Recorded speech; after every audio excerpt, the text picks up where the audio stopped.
fluid at the top and at the bottom. What jumps out in here to you? The Thunder, are they going to hold on for one? I think they really need that, don't you think? Can they? Thunder need I think they need number one. I'd agree with that. For their psyche, because they've been there all year, and then if you finish badly, they're a young team.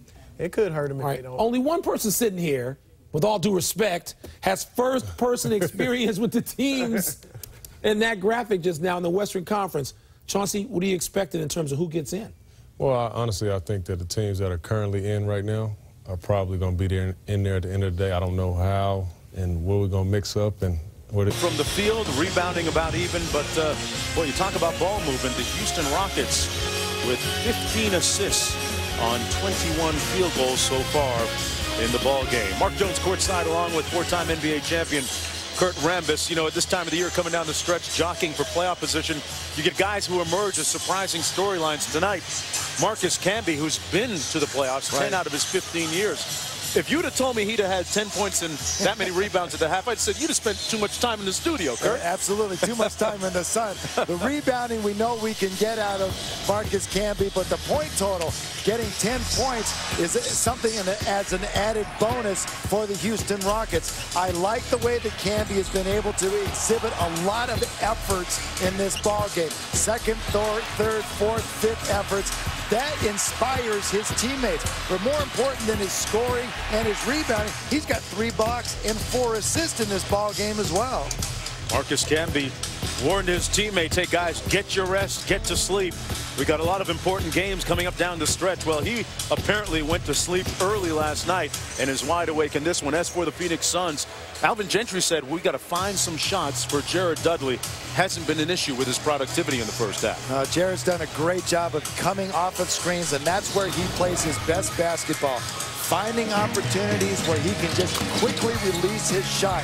You see how he sets his feet, great extension and release on his shot, and when he can attack the basket, it just adds to his repertoire of getting shots on.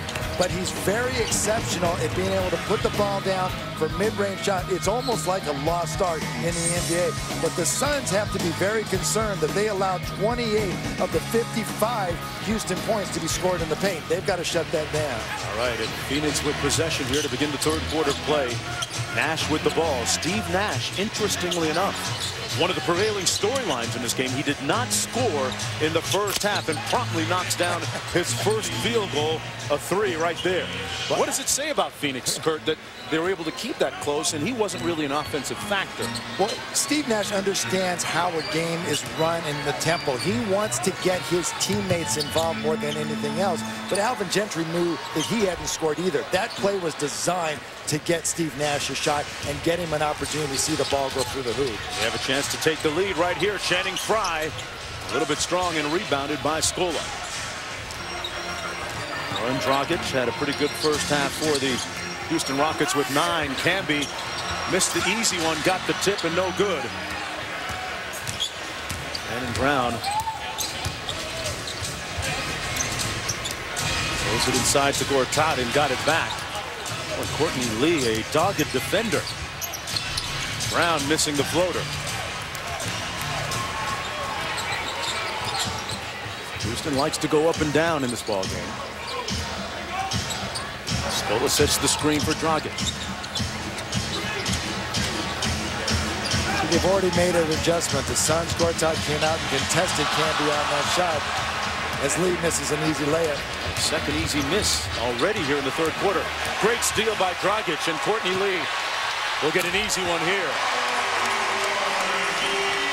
I take back what I said in the first half. Sometimes it's beneficial for a player to fall down. You can get an easy layup at the other end. Nash off the screen. Inside to Gortat with the left hand off glass. Tough shot, but I like it when big guys can use both hands. Even Gortat's laughing at himself, talking to Camby coming down the floor. He was a real productive player for so many years behind Dwight Howard in Orlando, and finally getting a chance to shine now in a more prominent role for the Phoenix Suns. Chandler Parsons on the drive and kick. Lee short, and Scola, he wins most of those 50-50 balls. He's got great hands, great energy, great timing. And Phoenix turns them over. The Suns with a chance to take the lead. Brown on the move. Fouled in the process. And if it's against Dragic, that would be his 4th foul. It's not against him, though. He was in the vicinity. It's going against Chandler Parsons instead.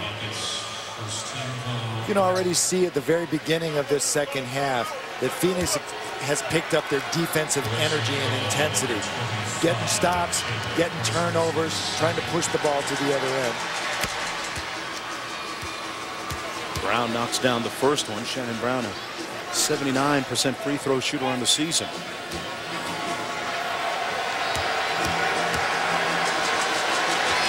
free agent signee that might have been trying to live up to his contract at the start of the year, subsequently struggled early, as did most of the Phoenix Suns. They gave away a lot of games, especially at home early, but have found a nice groove since the All-Star break. They lead by 1. And another Rockets turnover. 3-on-1 for the Suns. Gortat with the layup. Steve is so exceptional at getting a defensive guy to make a commitment by just looking the other way while he's making a pass in the opposite direction. And Joey Crawford blows his whistle. And it looked like we got a flagrant 1 foul against Jared Dudley. 2 shots and possession. Something happened before the break. After Dudley stole the ball, he ended up on his back, and I didn't see how that happened, but he was obviously frustrated with it. Take a look at the top of the screen here in front of Joey Crawford. There's the flagrant foul. We understand that. But Jared Dudley was frustrated because he stole the basketball, made a pass to Nash that initiated their fast break, but he ended up on his backside, and something happened there. That was a frustration foul. He was saying to the referee, wait a minute, I got fouled too. Somebody's got to make that call. I love Scola's reaction. It was like, oh, that's all you got? And Scola has that for Channing Frye. Guy that for so many years anticipated coming over to play in the NBA, a successful player in Europe and with his national team in Argentina. The San Antonio Spurs had his rights, and finally the Rockets dealt for him. It's been a real payoff for them. Dudley knocks down the 3 at the other end. And Phoenix once again with a 2-point lead. Dudley was 16. Just love that ball movement by the Suns. Pick and roll, offense. Nash reads that 2 defenders pick him up, swing the ball around, you end up with a wide open shot for Dudley in the corner. But players have to be unselfish in doing that. They all had a good shot, but Dudley ended up with the best shot out of that sequence. Dragic guarded by Nash. 8 on the shot clock for Scola. Now Lee in the corner. A little bit of a mismatch, drives it on Frye. Parsons from the baseline. A little bit flat, and back come the Suns up by 2. It's been a different Phoenix team here in the 3rd quarter. Their passing and unselfishness giving them a Sears. He couldn't hang with us, Kurt. No, well, I won't speak for you. He couldn't hang with me. Not even for 5 minutes could he be hanging with us. He is well preserved at 38 years old and says that he's got at least 3 more years of basketball, quality basketball left in him. Of course, Steve Nash a free agent next year, so a lot of speculation about where he might end up. Brown raising up and missing. Rebounded by the Rockets. Of course, Steve has a special chiropractor that he employs as Camby knocks down another jumper. He employs a chiropractor that realigns his spine frequently. It's amazing how much information about health and recovery and weightlifting and stretching. We didn't have any of that when I played. Like, the weight room's over there. There's some water, go drink it. That was about it, you know? The evolution of basketball. Health a part of it. Here's Dragic inside to Scola. Good ball fake by Scola. Couldn't cash in and rebounded by the Suns and Gortat. Suns leading by 2 as we approach the midway point here of the 3rd quarter.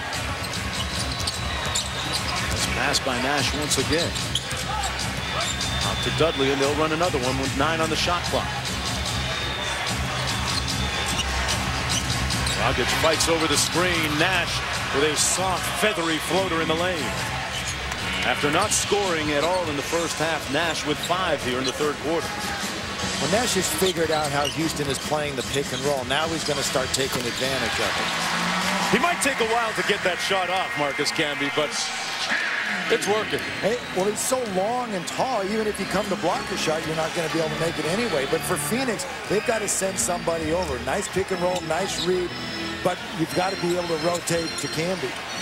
Camby with 14 points, 18 rebounds. Gortat with the left-handed reverse layup. That's a smart move. He understands Gortat does that Camby's a shot blocker, so he's going to take the ball to the underside and the other side of the basket, rather, where Camby can't block it. Camby out front. Dudley reaches in and is called for the foul on Scola. That is his 4th foul. Alvin Gentry have a little bit of a decision here, as productive as he's been. Well, there's your decision right now as Grant Hill comes back in the ball game. See, this is where that foul that he picked up out of frustration, that flagrant foul 1, this is where you hurt your ball club. This is where you want players to be emotionally sound, keep their composure even in difficult, frustrating times, because Jared Dudley ends up hurting his team right now because he's got to come out of the ball game. Grant Hill back in the ball game for the Phoenix Suns, and particularly for Dudley. Hill making his first appearance off the bench since 2008. And now guarding Lee. Scola working against Gortat. Gortat held his ground nicely. 1 on the shot clock. Lee at the buzzer. And it's a 2-point game again.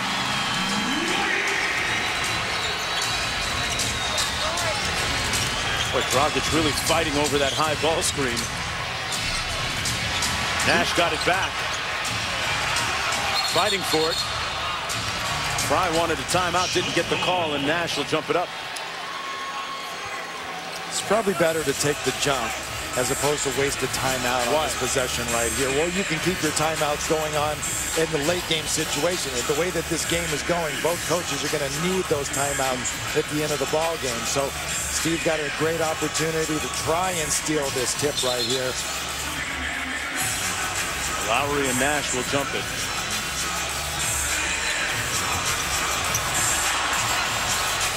That's going to be Phoenix basketball.